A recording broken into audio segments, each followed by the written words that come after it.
Hello and welcome to another riveting edition of Trendz Travel in the year 2021. This year we're excited to show you all the amazing places and wonderful things to do in this magnificent country of ours. We start off by roaming the streets of Johannesburg on two wheels in search of great coffee, beautiful art and brilliant architecture. Today we leave the comfort of our homes for an outdoor adventure. Morning, good morning. Morning. How are you? Good, how are you? Good. Yep. We're starting with? Temperature. Very important. Yay, it works. It is 2.1. Cool. After my temperature is taken, it's gloves off so that I can thoroughly sanitize my hands. Then it's time to fill in the indemnity form for safety and security purposes. But while I do that, a little someone has his eye on me. This little guy is a coffeeholic Teddy. You can see it says I was tested positive for coffee in Josie. And he's wearing his mask, safety conscious. That's it, and he's a mascot of our micro adventure tours. So this year I thought, well, let me just actually have a buddy, a mascot. Great. So he represents us in so many ways. So where are we today, and what are we starting with? Okay, so what we're gonna start with is having a coffee. Of course, it's about coffee and a bit of architecture. And so I found this coffee shop last year when they were actually cleaning up to open up. So it's actually called Home of the Bean, and beautiful coffee place. Great, let's go in. Let's have some coffee. Fantastic, let's go.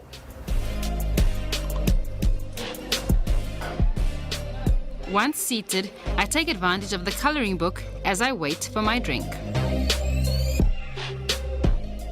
I was riding around and I like green spaces, so I came to this courtyard and I found the guys doing the renovations here. They said, oh no, we're actually opening a coffee shop. I said, what? I love coffee. So that's when I actually visited them, tasted their coffee, and it's incredible. I love it. This, we are behind the Cosmopolitan Hotel. Yeah. It was built in 1899.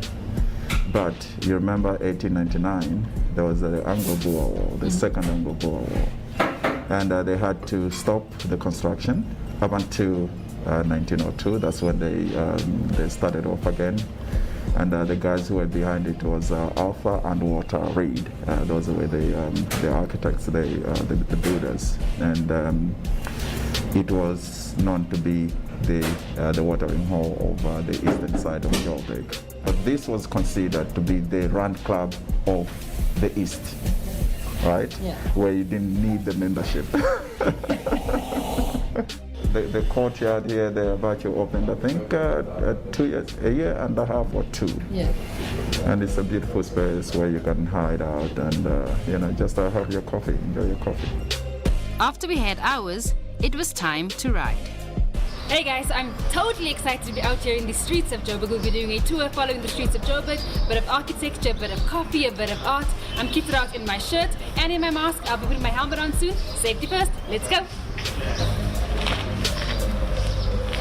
Following all safety procedures are particularly important as we will be riding on the busy streets of Johannesburg, sharing the road with other commuters. So having a properly fitted helmet is a must. Then it's all systems go, with Kennedy, the tour guide, not far behind me.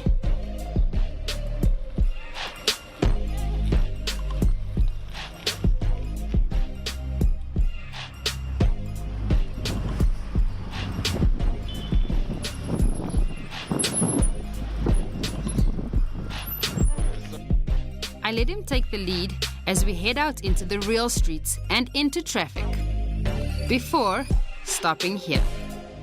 So that is done by Dubongs. It's one of the best murals that we have in the streets of Joburg. Yeah. It's a Masurian woman from the Masuri tribe of the region of Omo in Ethiopia.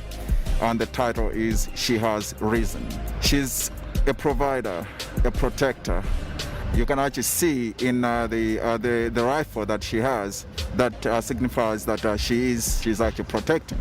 From art to the greatest of all time, coffee. So guys, we've come to Goat Coffee the last time we did our coffee tour, and we're back here again today. Obviously we not really post-COVID, more like post-lockdown level 5 or something. Kennedy, I want to ask you, since the lockdown's been happening, since we've moved to level 4, you've actually been out in the streets anyway. What have you been doing? Yeah. Okay, cool. So when level 4 came, was it 3 hours up to 9? So I said, oh yes, this is a good idea for me to go out. And I started cycling the city again, and just taking some shots and sharing with my audience on my page, Micro Adventure Tours on Facebook. Just to show them that how the city is like, and just to keep on engaging with them.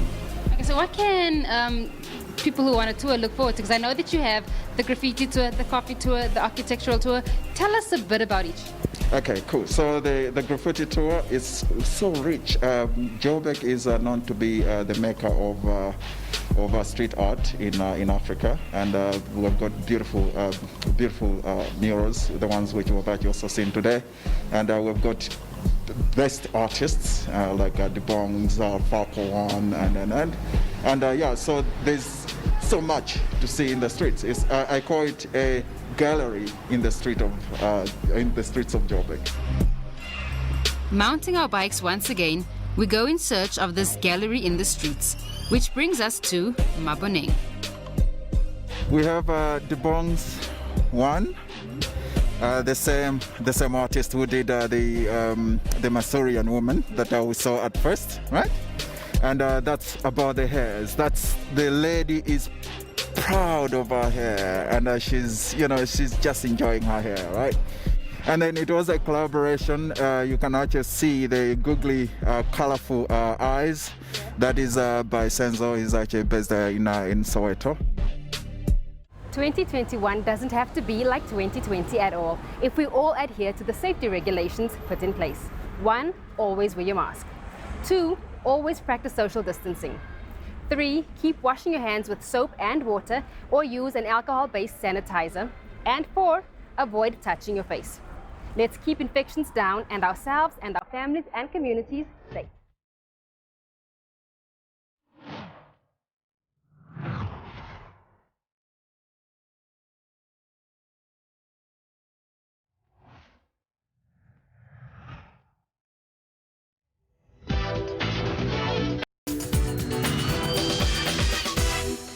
There are few things as beautiful as taking in the sunrise on a hot air balloon with some of South Africa's most magnificent creatures grazing below. Don't believe me? Well, why not come and join me and I'll show you.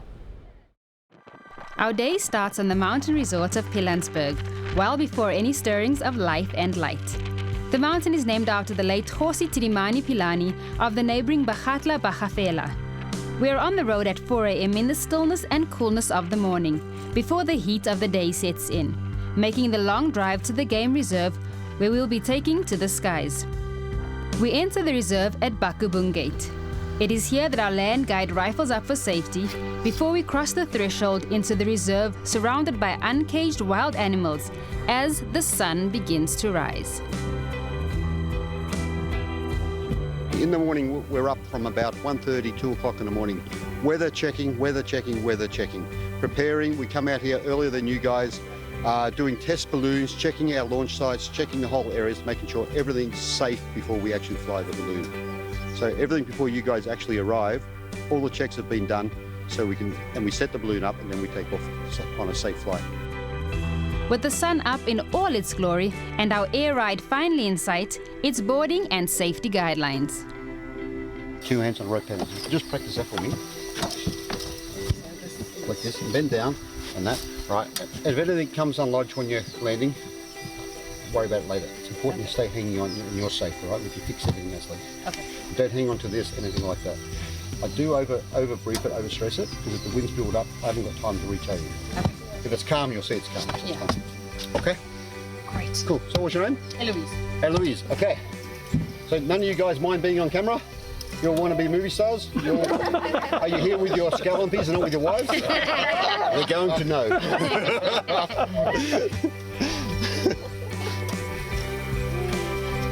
Alfred, where do we go with that balloon? Where's it? Straight west, please. Yeah, we do a test balloon with like a little party balloon. We fill it with helium, so we watch where it goes, and it sort of checks the wind for us, the speed, direction, because as the sun comes up in the morning, the wind directions, everything keeps changing. So we keep obviously for safety, we want to observe it. If it suddenly starts to do something very radical, we're not happy with, we'll cancel the balloon flight. But that's not happening today. Today we set sail into the sky with all safety measures in the sky and on the ground met.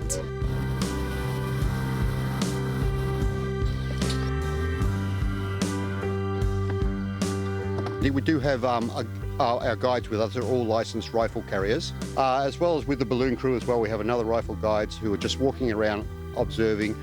And the guys here are actually used to the bush and used to the animals. They have a feeling for stuff, so something's not right. They tend to feel it beforehand. And then we just get in the vehicles and make another plan. Okay folks, so with a hot air balloon I don't steer. All I'm doing is controlling the equilibrium. Putting the fire in.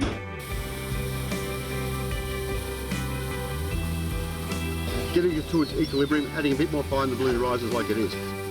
Then that hot air just cools naturally, and as it cools, we start to sink like we are now. With magnificent views of the sun and the escarpment, we are thrust into a world of utter beauty, while our sky guy relays interesting facts about the land below. In 1979 is when they converted it back into National Park. It's one of the success stories in South Africa, where all the animals thriving, bringing all the big five in this area. Our captain says that flying over the Pilanesberg Nature Reserve is the most scenic and best spot for hot air ballooning in the world. And he should know, he's flown just about everywhere. Yeah, who has the best job in the world? I do.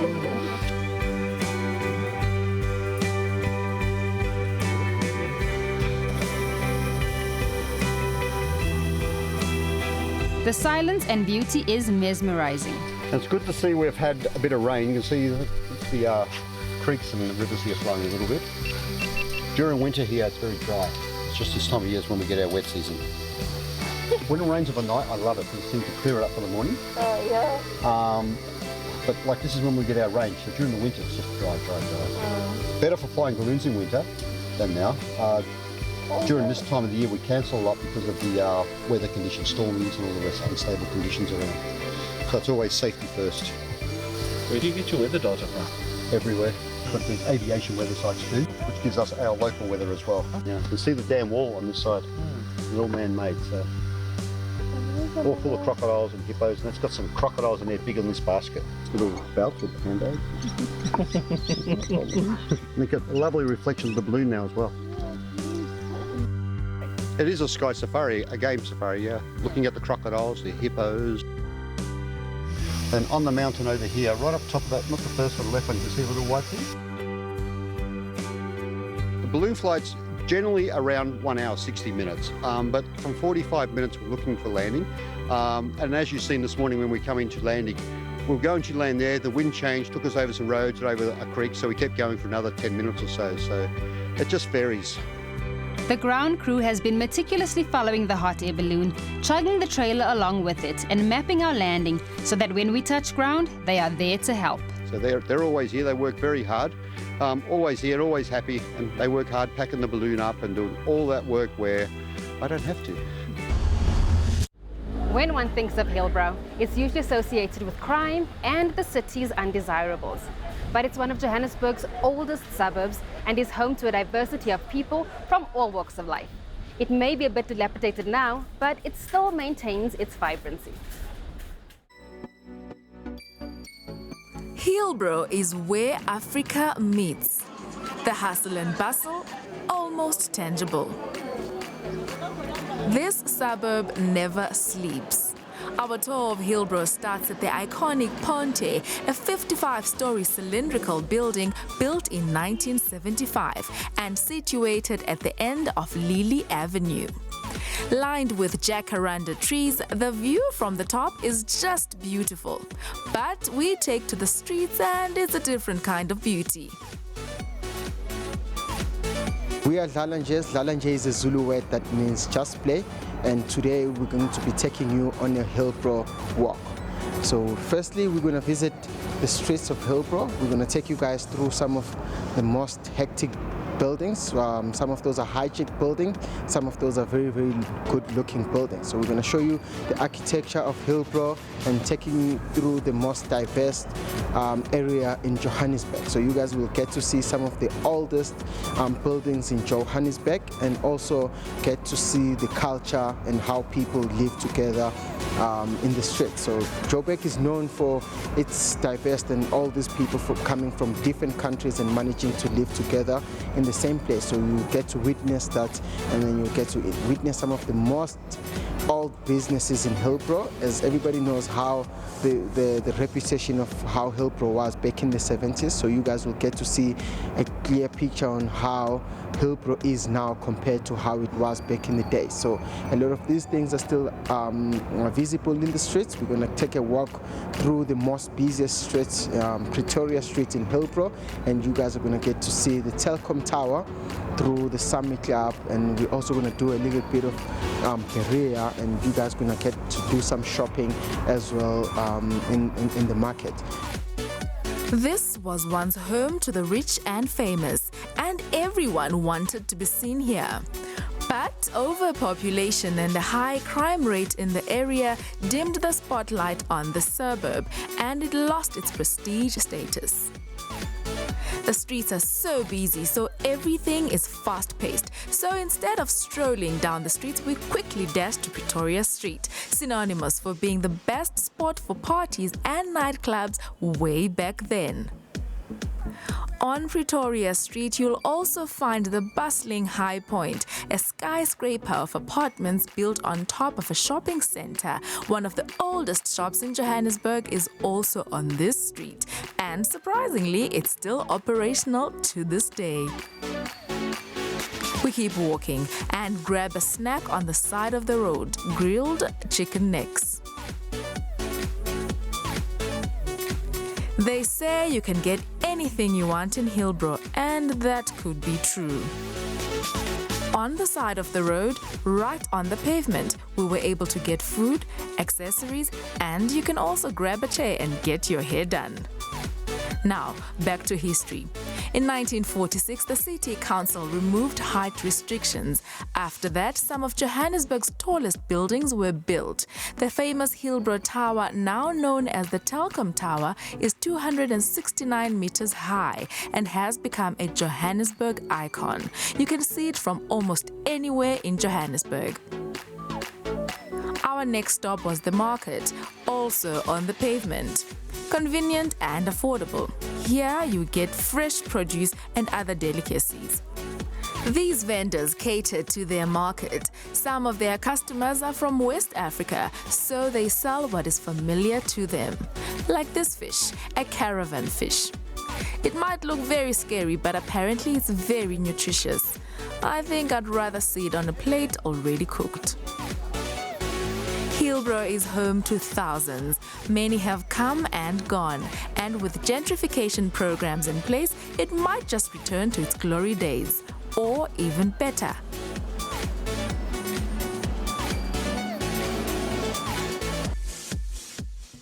We have so much more coming up for you after the break, but before we go, we'd like to remind you to catch us on all our social media platforms. That's at Trendz on SABC using the hashtag SABC News. You can also catch up with any missed episodes on YouTube. We'll be right back.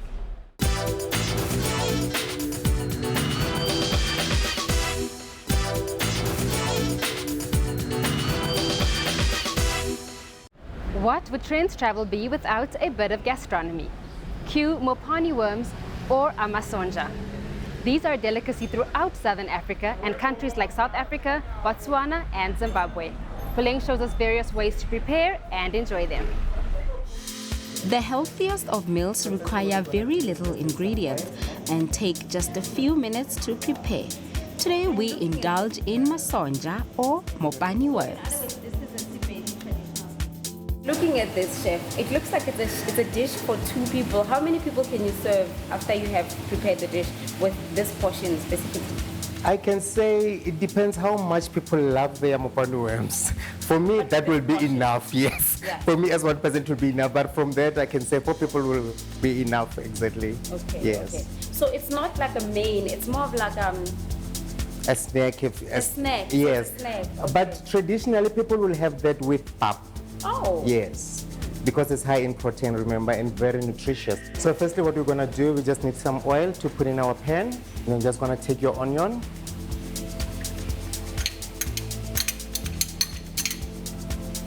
Just we're gonna try to saute everything to make it soft before we can add our mopane worms. We can add a little bit of garlic to that, just for some flavor.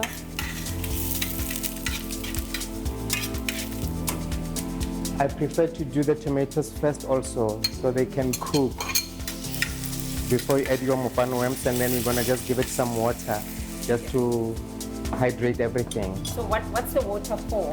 The water because the product is dried on its own. Can I see it? Yes, you Pick can. one up for me? Yeah, just the product is dry on its own. We're just gonna add some water to it just to make it a little bit softer.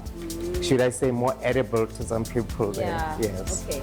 So the actual worm, they took out the Yeah, the intestine. intestines and everything. Most of the time they do that. They just squeeze everything out and lay them on the sun to dry out. How long do you dry it for?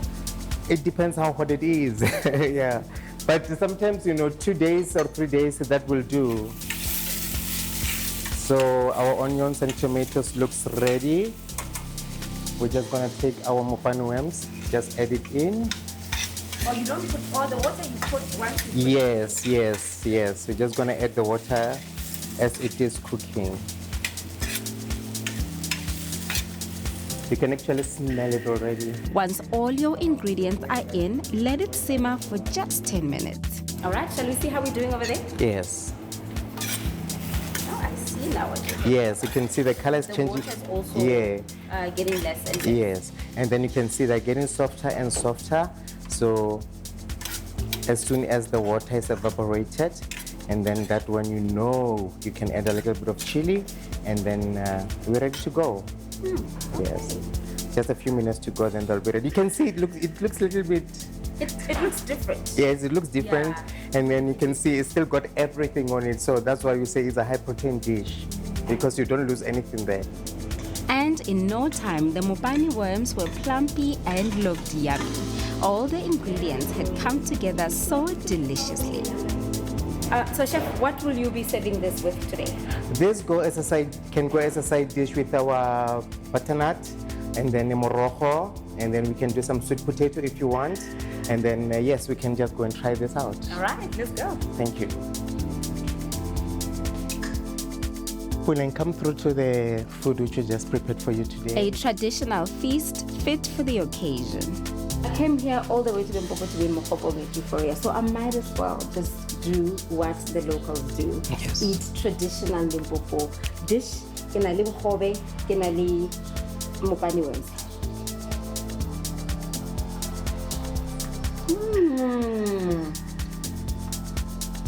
Nutty flavor. Tastes like fish. Yeah, everything tastes like fish for the first time, Tastes yes. like sardines, Yeah. but it's very crunchy. Whether you prefer it as a snack or a full-course meal, you are guaranteed to enjoy this high-protein meal. That's all we have for you on your favorite travel and lifestyle show, Trendz Travel. We will be back again next week, same time, same place. In the meantime, don't forget to keep safe and to keep healthy by sanitizing your hands, social distancing, and